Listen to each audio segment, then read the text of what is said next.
1절에서 10절까지의 말씀을 우리 함께 한 절씩 우리 번갈아 읽겠습니다. 신명기 5장 1절로 10절입니다. 신명기 5장 1절에서 10절 한 절씩 번갈아 교독합니다. 모세가 온 이스라엘을 불러 그들에게 이르되 이스라엘아 오늘 내가 너희 귀에 말하는 규례와 법도를 듣고 그것을 배우며 지켜 행하라. 우리 하나님 여호와께서 호렙산에서 우리와 언약을 세우셨나니 이 언약은 여호와께서 우리 조상들과 세우신 것이 아니요 오늘 여기 살아있는 우리 곧 우리와 세우신 것이라. 여호와께서 산 위 불 가운데에서 너희와 대면하여 말씀하시매 그때에 너희가 불을 두려워하여 산에 오르지 못하였으므로 내가 여호와와 너희 중간에 서서 여호와의 말씀을 너희에게 전하였노라. 여호와께서 이르시되 나는 너를 애굽 땅 종되었던 집에서 인도하여 내 하나님 여호와라. 나 외에는 다른 신들을 내게 두지 말지니라. 너는 자기를 위하여 새긴 우상을 만들지 말고 위로 하늘에 있는 것이나 아래로 땅에 있는 것이나 땅 및 불 속에 있는 것에 어떤 형상도 만들지 말며 그것들에게 절하지 말며 그것들을 섬기지 말라. 나 내 하나님 여호와는 질투하는 하나님인즉 나를 미워하는 자의 죄를 갚되 아버지로부터 아들에게로 3, 4대까지 이르게 하거니와 나를 사랑하고 내 계명을 지키는 자에게는 1000대까지 은혜를 베푸느니라. 아멘. 예, 이스라엘 백성이 출애굽을 한 다음 시내 광야에 한동안 머물면서 그 시내산, 오늘 본문에는 호렙산이라고 나오는데 호렙산이나 시내산이나 같은 산입니다. 이 시내산 위에 강림하신 하나님께서 모세를 통하여 이스라엘 백성에게 율법과 10계명을 주셨습니다. 그 10계명이 처음으로 기록된 것이 출애굽기 20장이죠. 그리고 나서 이제 그 후 40년 동안 이스라엘 백성들이 광야를 지나왔습니다. 그러면서 앞선 세대가 다 세상을 떠나고 애굽에서 나올 때 20세 이하였던 그러한 사람들과 또 광야에서 새롭게 태어난 그 다음 세대가 이제 약속의 땅 가나안으로 들어갈 준비를 하고 있는 이 상황입니다.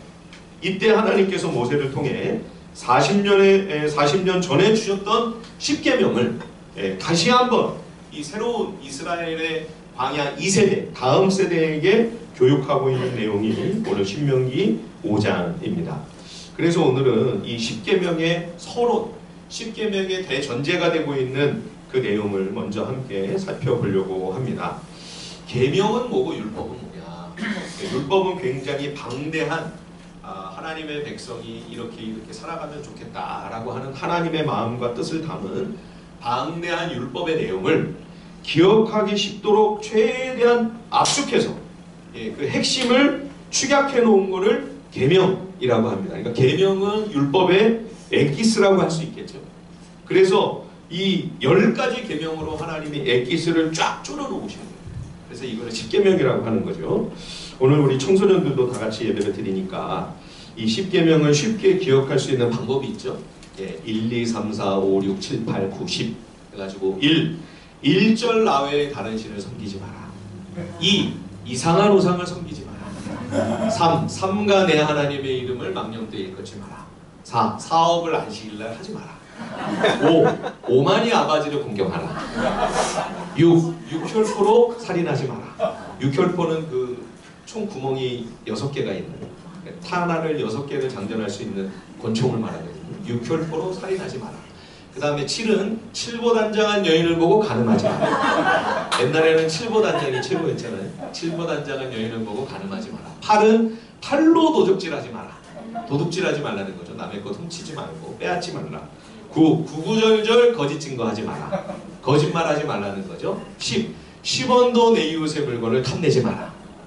금방 하실 수 있겠죠. 네, 자 1부터 10까지 한 번만 해보겠습니다. 자 1절 나 외에 다른 신을 섬기지 마라. 2. 이상한 우상을 섬기지 마라. 3. 삼가 내 하나님의 이름을 망령되이 일컫지 마라. 4. 사업을 안식일날 하지 마라. 5. 오만이 아버지를 공경하라. 6. 육혈포로 살인하지 마라. 7. 칠보단장한 여인을 보고 간음하지 마라. 8. 팔로 도적질하지 마라. 9. 구구절절 거짓 증거하지 마라. 10. 10원도 내 이웃의 물건을 탐내지 마라. 역시 우리 하나님의 교회 성도들입니다. 한 번만 했는데도 그냥 뭐 예. 근데 이 십계명도 압축하면 또 두 부분으로 나눠집니다. 원래 십계명 돌판이 하나님이 주신 게 두 부분이잖아요. 그죠? 두 돌판이었거든요.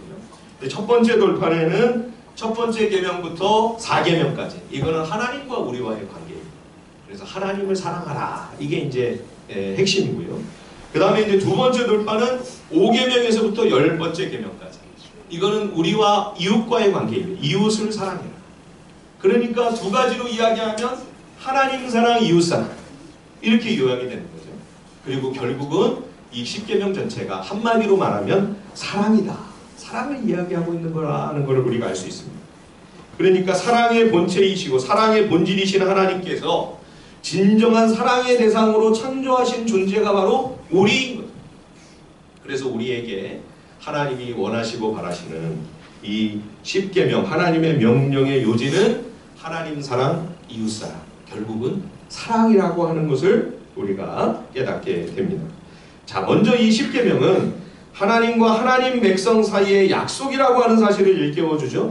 자, 2절 말씀을 한번 보십시오. 신명기 5장 2절입니다. 우리 하나님 여호와께서 호렙산에서 우리와 언약을 세우셨나니. 그죠? 하나님께서 이 시내산에서 율법, 이 십계명을 주셨을 때 이제 두 돌판에다가 평평한 두 돌판에다가 하나님이 직접 써주셨거든요. 예, 하나님의 손으로 하나님의 손가락으로 친히 적어서 이스라엘 백성들에게 마치 손편지 적어서 주시듯 그렇게 주신 게 이 십계명입니다.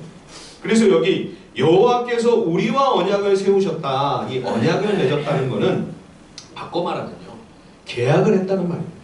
예, 하나님께서 이스라엘 백성에게 야, 나는 이제 너희 하나님이다. 나는 너희의 주 여호와다.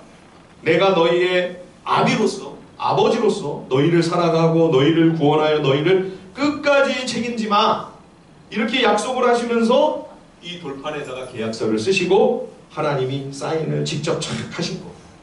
이게 십계명이라는 거예요. 예, 이거를 이스라엘 백성들이 받았습니다. 이 하나님의 계약서를 받은 이스라엘 백성도 우리는 이제 하나님의 백성이로군요.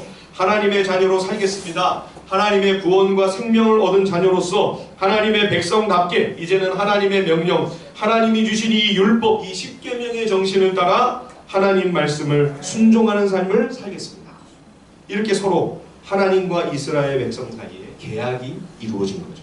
서로 언약을 하고 약속을 맺은 겁니다. 예, 이스라엘은 하나님과 대면을 한 적이 없는 것 같은데 오늘 본문 5장 4절에 보시면 하나님과 대면해서 계약을 맺었다? 아니, 모세만 산 위에 올라가서 모세만 하나님을 대면한 것 아닙니까? 이스라엘 백성들은 하나님을 대면한 적이 없지 않습니까? 그런데요, 이스라엘 백성들이 산 아래에 있었지만 하나님의 음성은 다 들렸습니다.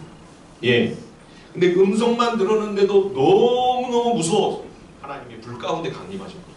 예, 그래서 제발 하나님이 우리에게 직접 말씀하지 않게 해주십시오. 백성들이 모세에게 간청을 했습니다. 그러다가는 우리가 잘못하면 죽을 것 같습니다. 당신만 올라가서 대표로 가서 하나님을 만나 하나님의 말씀을 듣고 내려와서 우리에게 이야기를 해주면 그러면 우리가 그 말씀을 다 순종하며 그대로 준행하며 지키고 살겠습니다. 아주 단단히 맹세를 하며 약속을 했습니다. 그래서 신명기 5장 27절에 보면 당신은 가까이 나아가서 우리 하나님 여호와께서 하시는 말씀을 다 듣고 우리 하나님 여호와께서 당신에게 이르시는 것을 다 우리에게 전하소서 우리가 듣고 행하겠나이다. 예, 이렇게 약속을 해준 거예요. 언약이 이루어진 거죠. 하나님과 계약을 하고 계약서에 이스라엘 백성들도 도장을 찍은 겁니다. 대면하여 언약을 맺었다는 말이 바로 그 말이죠. 그러므로 십계명은 하나님의 일방적인 명령이 아닙니다. 쌍방간의 계약입니다. 하나님만 혼자서 말씀하신 것이 아니라 이스라엘도 하나님 앞에 그 말씀을 순종하기로 이 율법의 정신을 쫓아 살기로 하나님 앞에 약속한 것이므로 하나님의 백성은 이 십계명을 따라 살아야 할 의무와 책임이 있는 거죠. 그래서 하나님의 백성을 그냥 하나님의 백성들이라고 하지 않고 뭐라고 하냐면 언약 백성이라고 합니다. 저도 언약 백성이라는 말을 많이 쓰죠. 그 말이 뭐냐? 하나님과 계약을 맺은 사람이라. 예, 하나님과 언약을 맺고 하나님 명령, 하나님의 말씀을 순종하기로 약속한 사람. 그래서 우리는 단순히 하나님의 백성이 아니라 하나님의 언약 백성들입니다. 그러나 혹시 이렇게 생각하실 분이 있을지 모르겠습니다. 아니, 하나님과 그렇게 계약을 한 거는 그 당시에 이스라엘 백성들이지. 아니, 우리는 나는 계약서 쓴 적 없는데요. 나 도장 찍은 적 없는데요. 나는 하나님과 약속 안 했는데요. 그러면 이 십계명은 나랑은 아무 관계 없는 거 아닙니까? 예, 분명히 우리가 이런 얘기를 할 줄 하나님이 다 아시고, 예, 모세를 통해 이렇게 강조하시죠. 자, 3절 한번 읽어보겠습니다. 신명기 5장 3절 다 같이 한번 읽어보십시다. 시작. 이 언약은 여호와께서 우리 조상들과 세우신 것이 아니요 오늘 여기 살아있는 우리 곧 우리와 세우신 것이라. 아멘. 예, 지금 모세와 이야기 나누는 이 백성들은 광야 2세대입니다. 그렇죠? 시내산에서 하나님과 계약을 맺은 것은 광야 1세대죠. 그러니까 후손들이 아니 우리는 그때 태어나지도 않았는데요. 그때 하도 어려가지고 무슨 일이 벌어지는지도 전혀 기억이 안 나는데요. 그런데 무슨 하나님과 계약을 맺습니까? 그 우리 조상들 이야기지 우리한테는 해당 사항 없는 것 아닙니까? 그러니까 모세가 그거는 조상들과만 맺은 계약이 아니라 지금 이 자리에 살아있는 너희와도 이 계약이 유효하다. 왜냐하면 하나님의 이 언약은 1세대에만 해당되는 것이 아니라 2세대는 물론 3세대, 4세대 그 이후의 모든 후손과 자손 만대까지 해당이 되는 영원한 계약, 영원한 약속이기 때문에 예. 아니 그때 계약을 했는데 이게 왜 이렇게 오래가나? 이 계약이 왜 이렇게 후손들에게까지 이 계약이 유효한 것인가? 이 이스라엘 조상은요 대표성을 가지기 때문에 예. 우리 인간의 조상이 아담과 하와죠. 그렇죠? 아담과 하와가 하나님 앞에 불순종하고 범죄를 했습니다. 그 사람들이 잘못한 거예요. 그런데 그 악영향이 그들에게만 아니라 우리에까지 영향이 지금 미치고 있죠. 아니 나는 잘못한 적이 없는데 나는 불순종하거나 하나님 말씀을 거역하지도 않았는데 원죄는 그들의 잘못인데 왜 나까지 이렇게 책임을 져야 되는 이 문제가 우리에게 영향을 미치고 있는가? 여러분 이것이 하나님의 창조의 원리입니다. 이거를 신학에서는 대표 원리라고 해요. 대표 원리. 예. 믿음의 조상들이 경험하는 모든 것은 그들에게만 해당이 되는 것이 아니라 그 후손들이, 그 자손들인 우리에게까지도 적용이 돼요. 영적으로 우리는 다 연결이 돼 있어요. 예. 요즘 아시안컵 축구를 하고 있죠. 그죠? 대표 선수들이 이번에는 60몇 년 만에 과연 우승을 하냐 못하냐, 일본하고 뭐 결승전에서 만나냐 못하냐, 못 만나냐. 일본하고 만나면 우리는 이겨야 되는데 일본하고는 그냥 가위바위보를 해도 이겨야 된대요. 예. 아니 그 이기는 거 지는 게 우리가 무슨 상관이에요? 예? 대표 선수들이야 뭐 이기면 무슨 포상금도 받고 명예도 있고 하지만 열심히 응원하는 우리들에게도 무슨 응원비 좀 줍니까? 치킨 좀 하나 시켜주나요? 전혀 그런 게 없어요. 그런데도 왜 그렇게 온 나라가 난립니까? 뭐 월드컵 하면 그냥 뭐 다 뒤집어지잖아요. 예. 그들의 승리가 우리의 승리이기 때문에 그들이 우리를 대표하는 거죠. 예. 그들의 패배는 곧 우리의 패배입니다. 이게 대표 원리예요. 우리는 한 민족, 한 나라, 한 국가, 대한민국의 국민이라고 하는 이 보이지 않는 끈으로 다 연결이 되어 있는 공동체입니다. 이 연대성 속에서 우리가 살고 있는 거예요. 그래서 그 가운데 좋은 일이 생기면 우리 모두에게 혜택이 돼요. 거기서 나쁜 일, 부정적인 어떤 일이 생기면 우리 모두에게 또 악한 영향이 미쳐요. 이게 우리를 지으신 하나님의 창조 원리입니다. 그래서 모든 인류가 다 함께 하나의 이 공동체적인 연대성 속에서 살아가고 있습니다. 그래서 우리 인류의 동일한 조상이며 모든 후손들의 대표자인 아담과 하와의 실패와 범죄는 우리 모두의 실패가 되고 수많은 후손과 자손들에게까지 심각한 문제가 되는 거죠. 근데 여러분 이 대표 원리가 꼭 이렇게 나쁘게만 부정적으로만 작용하는가? 아니에요. 왜 하나님이 이거를 그대로 두시냐면요. 거꾸로 아담의 실패로 인해 큰 어둠의 그림자가 온 세상에 드리워졌지만, 그러나 둘째 아담으로 오신 두 번째 대표 선수 하나님의 아들 예수 그리스도께서 모든 죄와 시험을 이기고 승리하시는 거예요.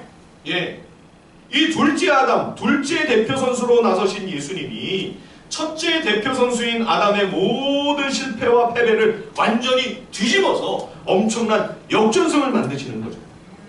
예, 꼭 그 후반전 종료하고 나서요, 인저리 타임에 이제 다 지고 있는 그런 상황인데 극장골을 넣은 거나 마찬가지.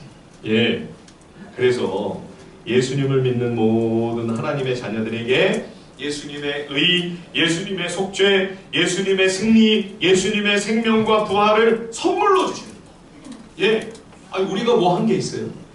그런데 대표 선수이신 예수님의 승리가 우리의 승리가 되고, 예, 예수님의 생명과 부활이 우리의 생명과 부활이 되고, 예수님의 그 영원한 영광이 우리의 빛나는 영광이 되게 해주시는 거죠.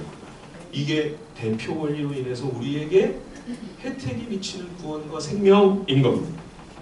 그래서 우리 앞에 놓여있는 이 하나님의 말씀, 이 성경 말씀을요, 여러분, 이거는 뭐 몇천 년 전 고대의 이야기, 옛날 사람들의 이야기, 옛날 얘기, 나랑은 거리가 있고 나랑은 상관없는, 아니요 여러분, 그렇지 않습니다.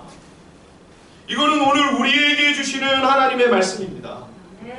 우리가 큐티를 할 때 이 하나님의 말씀을 묵상하며 내 마음에 어떤 감동을 주시고 주님이 깨달음을 주시면 이것은 오늘 나에게 말씀하시는 주님의 음성인 거죠. 그래서 여러분, 이 큐티가 너무 복되고 영광스러운 특권인 거예요. 여러분, 말씀 묵상하는 거를 우습게 여기지 마십시오. 창조주 여호와 하나님, 온 우주를 지으시고 다스리시는, 통치하시는 그 하나님과 내가 연결되는 끈이 이 말씀을 읽고 묵상하는 거예요. 이 큐티를 통해 하나님과 소통하는 거예요. 예. 그래서 오늘 이 십계명의 언약, 이것은 옛날 이야기가 아니라, 옛날 조상들의 이야기가 아니라, 이스라엘 백성의 이야기가 아니라 오늘 하나님과 나와의 언약이다. 하나님과 나의 약속이다. 예. 우리가 이거를 마음에 깊이 새겨야 하겠습니다. 다시 한번 볼까요? 신명기 5장 3절 한번 다시 한번 보십시오. 다시 한번 우리 같이 한번 읽어볼까요? 신명기 5장 3절 시작. 이 언약은 여호와께서 우리 조상들과 세우신 것이 아니요 오늘 여기 살아있는 우리 곧 우리와 세우신 것이라. 아멘. 예, 오늘 나와 하나님과의 사이의 계약이다. 그렇죠? 예, 이 십계명을 여러분 보실 때마다 이게 하나님과 나의 계약서이로구나. 그죠? 예, 하나님과 나의 약속이다. 그러니까 언약 백성인 우리는 이 말씀, 이 명령대로 순종하며 살아야 할 책임과 의무가 있는 거죠. 그리고 또 하나, 우리가 이 십계명을 꼭 따라서 살아야 되는 이유는 하나님의 크신 구원과 생명을 먼저 앞서 우리에게 은혜의 선물로 하나님이 주셨기 때문입니다. 자, 6절 한번 읽어볼까요? 신명기 5장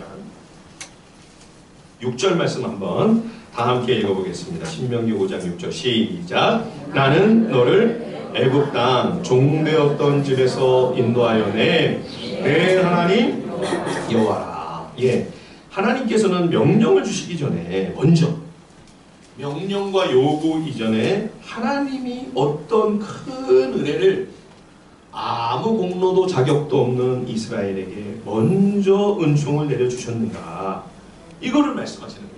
하나님은 이스라엘을 이집트에서 그 노예 생활하던 가운데 신음하고 탄식하며 고통과 절망 중에 있을 때 거기서 구출해내셨어요. 예, 6절 말씀을 글자 그대로 옮기면요, 여호와는 이스라엘을 이집트 땅 노예의 집으로부터 해방시킨 너의 하나님이다. 예, 하나님께서 당신 자신을 누구라고 소개하고 있습니까? 나는 너희를 이집트의 노예에서 해방시킨 노예의 해방자다. 종들의 해방자다.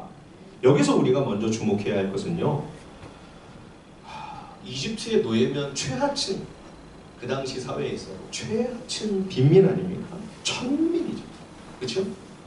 그런 이스라엘 백성을 하나님이 구조해내시고 그들을 자기 백성으로 삼아 내가 그들의 신이다. 내가 그들의 하나님 여호와다. 이거는요 고대에 참 상상도 할 수 없는 일이었습니다. 고대의 다른 모든 신들과 우상들은요 하나같이 자기에게 거대한 신전을 지어주고 엄청난 양의 재물을 헌물을 수시로 바칠 수 있는 그런 힘과 능력과 실력이 있는 왕과 귀족들의 신이었습니다. 종들이나 노예 이런 사람들은요 무슨 우상 숭배도 사실은 그게 말이 안 되는 거예요. 왕과 귀족들에게나 허락되는 것이었기 때문에 그렇죠? 다 거기에 뭐 재물 바치는데 그냥 이용만 당하고 일꾼으로 쓸 따름인 거지 왕과 귀족들의 신이었어요. 왕과 귀족들의 우상인 거죠. 예. 그러니 애굽에서 종노릇하는 노예들을 선택해서 나는 이스라엘 노예들의 신이다. 종들의 하나님이다. 이거는요 여러분 고대 근동에서는 이거는 생각하기 어려운 상상도 못할 일인 겁니다. 우리 하나님은 당시 사회에서 가장 천대와 멸시를 받는 비천한 노예를 당신의 백성으로 삼아 그들을 사랑하고 힘있고 권세 있는 자들을 부끄럽게 만드신 그런 하나님이십니다. 그런 하나님이 우리 하나님이시고 우리의 왕이시며 주인이라고 하는 사실이 얼마나 다행하고 얼마나 자랑스러운 일인지요. 자, 하나님은 우리에게 명령을 하시기 전에 먼저 은혜를 베푸셨습니다. 출애굽이 먼저요, 계명을 주시면 그 다음에, 예, 율법과 명령이 먼저요, 구원은 그 다음이 아닙니다. 하나님이 먼저 출애굽 전에 노예들에게 이 계명을 딱 말씀하시면서 자, 지금부터 내 명령을 잘 순종하는 사람만 내가 구원해 주겠다. 이 시험에 합격하면 내 아들, 딸이 되게 해주고 그렇지 않으면 구원 못 받는다. 만약 시험을 하나님이 치르게 하셨다면 여러분 그 시험에 누가 합격을 했을까요? 아무도 합격할 수가 없었을 것입니다. 그렇죠?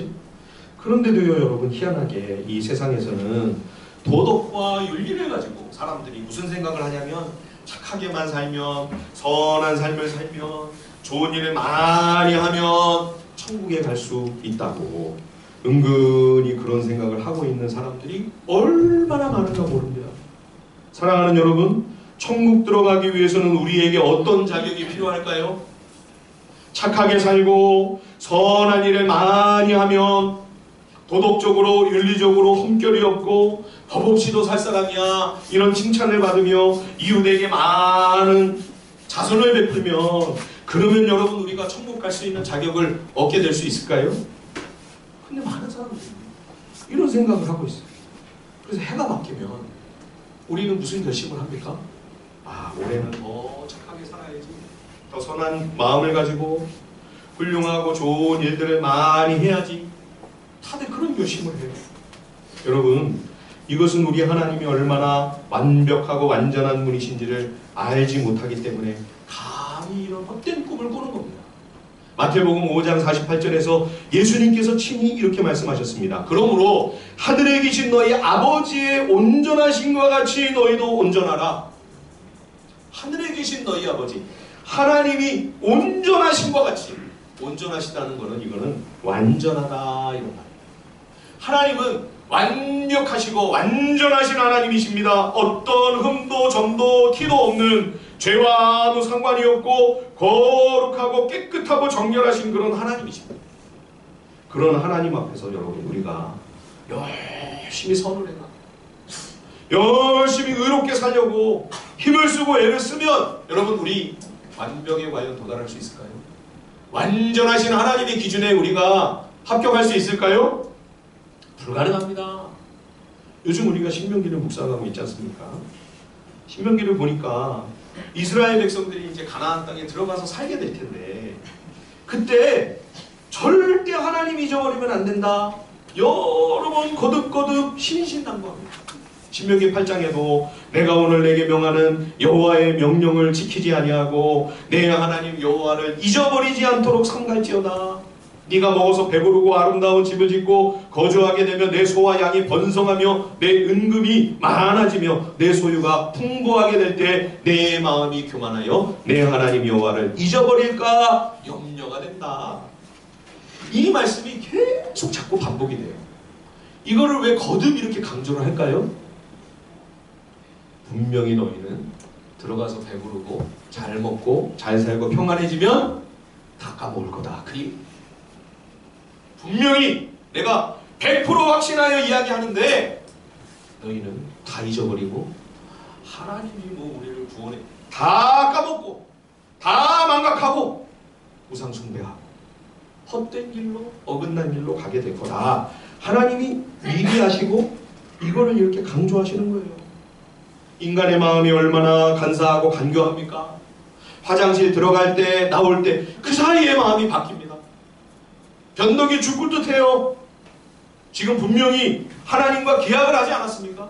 하나님의 음성을 들으면서 그 불 가운데 말씀하시는 그 하나님의 임재가 너무 두렵고 무서워서 살아계신 하나님이 바로 곁에 임재하시는 그 영광 가운데 벌벌 떨면서 우리가 하나님의 계명 온전히 지키며 순종하며 그 명령대로 살겠습니다. 철석같이 맹세하고 약속했어요. 그런데도 가나안 땅에 들어가서 얼마 안 있다가 다 까맣게 잊어버렸어요. 예, 신명기 8장 17절에 보면 그러나 네가 마음에 이르기를 내 능력과 내 손의 힘으로 내가 이 재물을 얻었다 말할 것이라. 야, 이래는 분명히 하나님의 은혜는 무슨 은혜? 가나안 땅 그 대적들을 다 하나님의 능력으로 물리치고 그 좋은 거를 하나님의 은혜로 하나님이 주시는 선물을 다 받은 거나 마찬가지고 이스라엘은 아무 한 것이 없이 자격이 없이 공로도 없이 그렇다고 선하고 경건한 것도 아닌데 그렇죠? 하나님이 이스라엘을 사랑하셔서 그들과 맺으신 언약을 신실하게 이행하셔서 그들에게 그 가나안 땅의 모든 좋은 거를 다 선물로 주신 것인데도 하나님의 은혜는 다 까맣게 잊어버리고 이거 우리가 잘해서 얻은 거지. 내가 경건하고 내가 거룩하고 내가 훌륭해서 내가 지혜롭고 똑똑해서 내 실력 내 능력으로 얻은 내 거야. 다 이렇게 분명히 말할 거라. 그 얘기죠. 예. 자, 우리 신명기 9장 한번 가서 한번 읽어볼까요? 신명기 9장 4절 5절 6절 우리 같이 한번 읽어보겠습니다.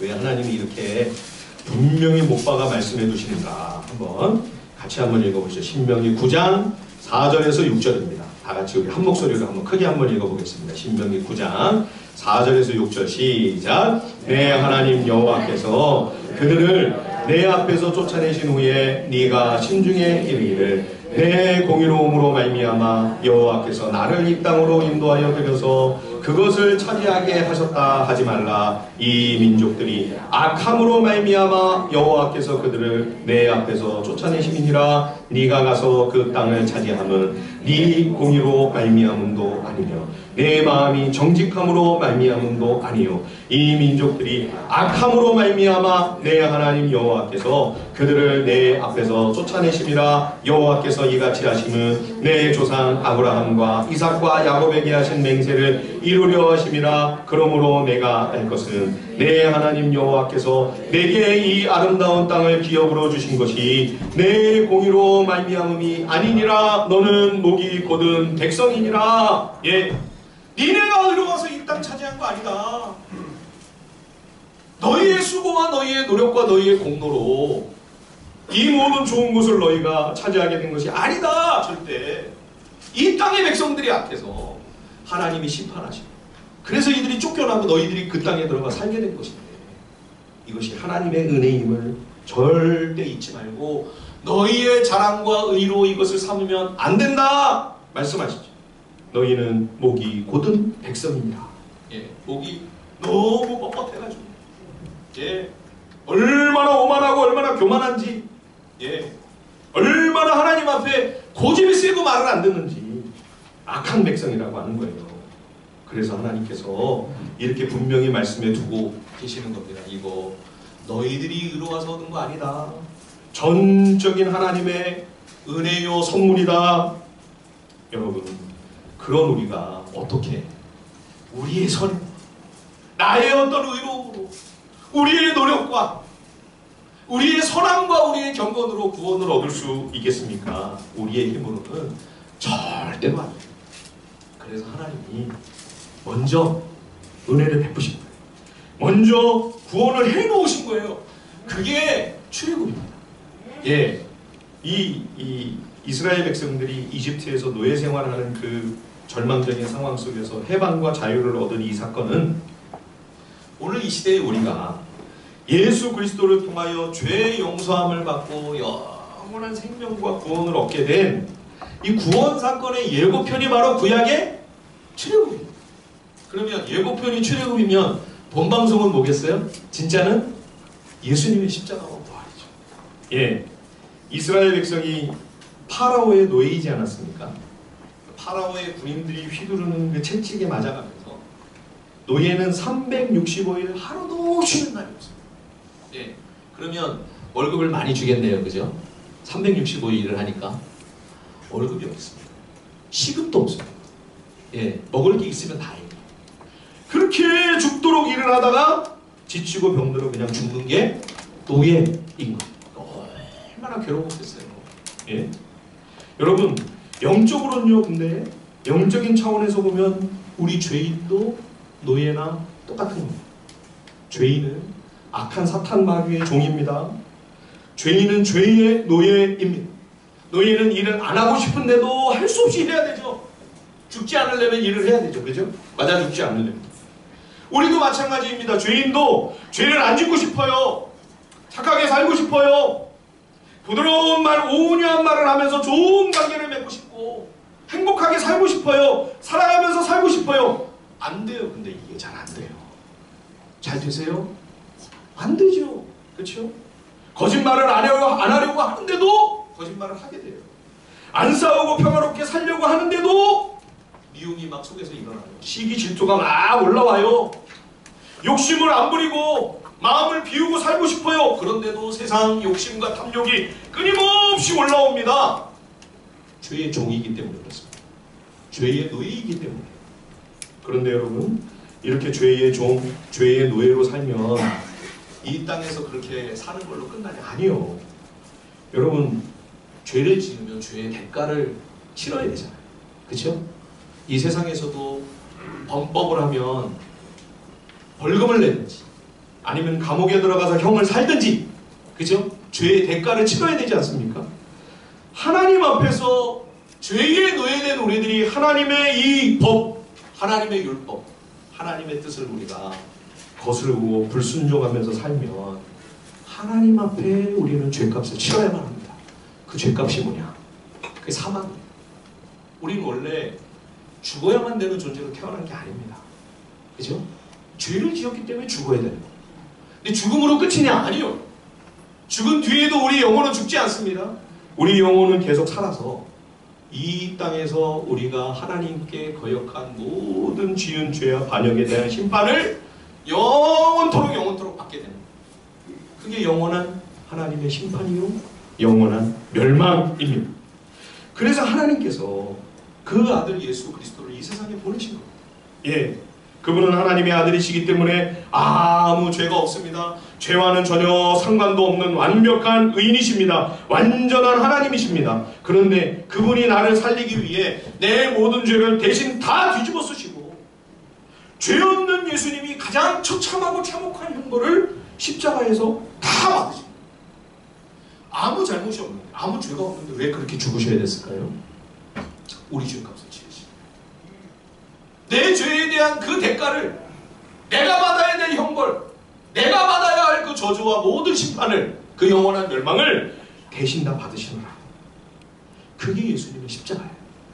예, 그래서 그 예수님의 십자가로 말미암아 우리 죄의 문제가 해결이 되고, 그리고 죄를 지은 죄의 종이 되고 죄의 노예로 살던 우리가 책임을 져야만 하는 그 모든 죄값을 예수님이 십자가에서 다 치르셨기 때문에, 그래서 예수를 믿으면 하나님이 우리 죄를 용서해 주시는 거죠. 예, 그래서 예수 믿으면 죄의 용서함을 받고 우리가 생명이 다하여 목숨을 잃고 이 세상을 떠난다 해도 여러분, 우리는 영원한 죽음과 심판과 멸망에 이르지 않습니다. 왜냐하면 예수님은 십자가의 죽으심으로 죄의 문제를 해결하셨고 부활하심으로 죽음을 죽이셨기 때문에 예수님의 부활은 사망을 죽인 사건이에요. 예, 예수님의 부활로 말미암아 주님은 우리의 영원한 멸망과 심판과 죽음을 죽이고 그 사망의 그 막강한 파워를 주님이 다 이기고 승리하셨어요. 예. 그리고 그 승리와 영원한 생명을 주를 믿는 당신의 자녀들에게 선물로 은혜로 주십니다. 예. 그래서 예수님을 믿는 주님의 아들, 딸들, 주님의 제자들은 더 이상 죄의 노예가 아닙니다. 죄의 종이 아닙니다.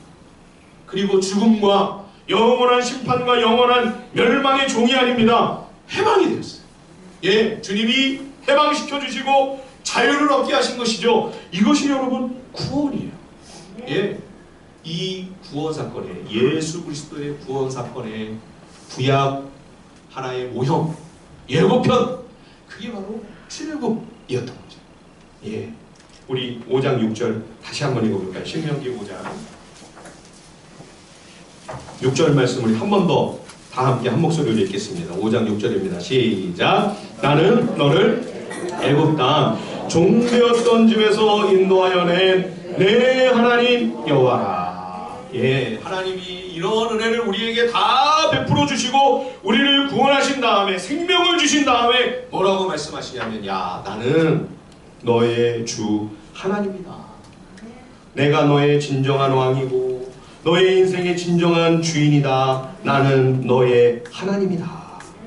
내가 너를 구원하여 나의 아들로 나의 딸로 삼았다. 나에게 말씀하시는 주님의 음성입니다. 나는 너의 주, 너의 하나님이다. 사랑하는 여러분, 이런 하나님이 과연 나의 하나님이십니까? 윤목사의 하나님이 아니라, 여러분의 신앙 좋은 부모님의 하나님이 아니라, 다른 어떤 분의 하나님이 아니라, 이 하나님이, 이 여호와가 나의 하나님이십니다. 나의 왕이고 당신은 나의 주인이십니다. 나의 아버지이십니다. 나의 아빠이십니다. 여러분, 이 고백을 하나님 앞에 드리실 수 있나요? 여러분은 하나님의 딸입니까? 하나님의 아들입니까?